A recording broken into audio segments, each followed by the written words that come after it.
हिंदू धर्म ग्रंथों में इस बात का उल्लेख है कि कैलाश पर्वत पर भगवान शिव आज भी निवास करते हैं। हिंदू धर्म के देवी देवता सिर्फ पौराणिक कथाओं के पात्र नहीं थे, बल्कि वे ऐसी शक्तियां थे जो पृथ्वी पर अलग अलग रूप में अलग अलग जगह पर मौजूद थे, और उनमें से कई शक्तियां तो आज भी हमारे बीच मौजूद हैं, बस वो किसी को नजर नहीं आती। लेकिन इस धरती पर आज भी एक ऐसी जगह है जो पूरी तरह से विज्ञान को चुनौती दे रही है। हम बात कर रहे हैं इस धरती का सबसे रहस्यमय पर्वत कैलाश पर्वत की, जहां स्वयं भगवान शिव के मौजूद होने का एहसास आज भी होते रहता है। इस जन्म में भगवान शिव का दर्शन हो या ना हो, लेकिन उनके निवास स्थान का दर्शन मनुष्य के भाग में जरूर लिखा है।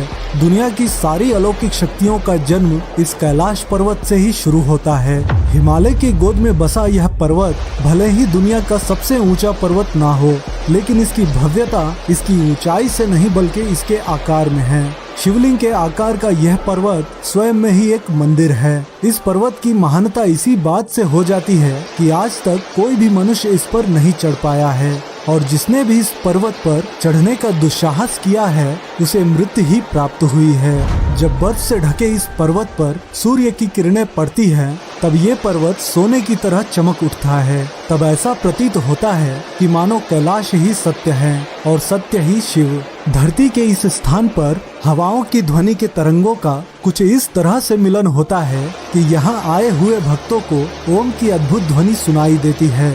धरती के एक ओर उत्तरी ध्रुव तो दूसरी ओर दक्षिणी ध्रुव है। इन दोनों के बीचों बीच स्थित है हिमालय, और हिमालय का केंद्र है कैलाश पर्वत, जो हजारों लाखों लोगों के लिए बहुत बड़ा पवित्र स्थान है। पश्चिमी तिब्बत में मौजूद कैलाश पर्वत सतह से करीब 22,000 फीट ऊंचा है। अमरनाथ यात्रा को जाते समय रास्ते में इस पर्वत के दर्शन होते हैं। दोस्तों, आपको शायद मालूम नहीं होगा कि कैलाश पर्वत सिर्फ हिंदू धर्म के लिए ही नहीं बल्कि और 3 धर्मों के लिए भी काफी पवित्र जगह है।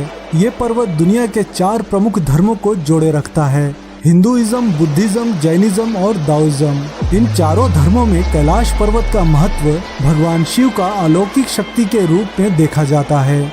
और दोस्तों, हाल ही में वैज्ञानिकों द्वारा कैलाश पर्वत को इस धरती का केंद्र यानी एक्सिस माना गया है, यानी कि इस धरती का नाभि। इस पर्वत पर दिशा सूचक यानी कि कंपास भी काम करना बंद कर देता है। बहुत से लोगों और शोधकर्ताओं द्वारा बताया गया है कि कैलाश पर्वत पर ही चारों दिशाओं का मिलन होता है। ये पर्वत इस धरती के सभी जीव जंतुओं को जीवित रखने के लिए वातावरण को बनाए रखता है, और शायद इसीलिए इस जगह को प्राकृतिक शक्तियों का भंडार कहा जाता है। दुनिया की सबसे ऊंची चोटी है माउंट एवरेस्ट। इस पर आज तक हजारों लोग चढ़ाई कर चुके हैं, लेकिन हैरानी कर देने वाली बात तो ये है कि माउंट एवरेस्ट से 2000 मीटर कम ऊंचाई वाले कैलाश पर्वत पर आज तक कोई नहीं चढ़ पाया। किसी भी पर्वत पर चढ़ाई करने में सबसे बड़ी दिक्कत आती है ऑक्सीजन की कमी की। माउंट एवरेस्ट की ऊंचाई 8,848 मीटर का है, और इस ऊंचाई पर ऑक्सीजन की मात्रा काफी कम हो जाती है। इतने मुश्किल हालात के बावजूद माउंट एवरेस्ट को अब तक 4000 से भी ज्यादा लोग फतेह कर चुके हैं, और दूसरी तरफ कैलाश पर्वत की ऊंचाई 6,638 मीटर का है, मतलब माउंट एवरेस्ट से लगभग 2000 मीटर कम। इसके बावजूद आज तक कोई भी इसके शिखर पर नहीं पहुंच पाया। क्यों? माउंट एवरेस्ट के मुताबिक बेहतर ऑक्सीजन लेवल होने के बावजूद लोग इस पर नहीं चढ़ पाते। कैलाश पर्वत पर चढ़ाई करते समय एक खास सीमा के बाद ऐसी घटनाएं होने लगती है कि मानो ये पर्वत हमें वापस जाने की चेतावनी दे रहा हो। ठंड अचानक बढ़ जाती है, मौसम भी बदलने लगता है। ऐसे में जिसने भी इस चेतावनी को अनसुना किया वो इस पर्वत से वापस नहीं लौटता। हिंदू धर्म की मान्यताओं के अनुसार कैलाश पर्वत को भगवान शिव का घर माना जाता है, और बगैर उनके आज्ञा के कोई उनके स्थान पर आ जाए ऐसा वो होने नहीं देंगे। यानी कि कैलाश पर्वत पर चढ़ाई करना असंभव है। परंतु तिब्बत के लोगों का कहना है कि 11वीं सदी में तिब्बत बौद्ध योगी मिलरप्पा ने इस पर्वत पर चढ़ाई की थी, और वे सफल भी रहे। लेकिन इस बात को साबित करने के लिए उन लोगों के पास कोई प्रमाण नहीं है। कैलाश पर्वत के बारे में तिब्बत मंदिरों के धर्म गुरु बताते हैं कि कैलाश पर्वत के चारों ओर एक अलौकिक शक्ति का प्रवाह होता है।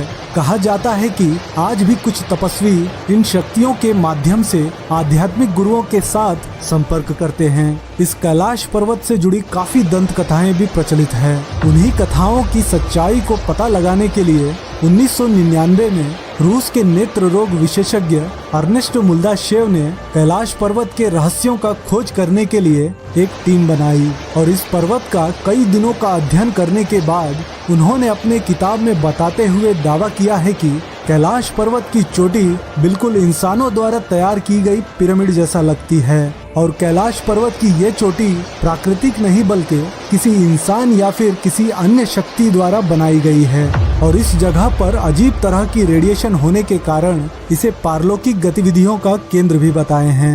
उनके दावों में कितनी सच्चाई है ये तो आने वाला वक्त ही बताएगा, लेकिन डॉक्टर अर्नेस्ट मुल्दाशेव ने जिस आदमी या शक्ति द्वारा कैलाश पर्वत को बनाए जाने की बात कही है वो शायद भगवान शिव ही थे।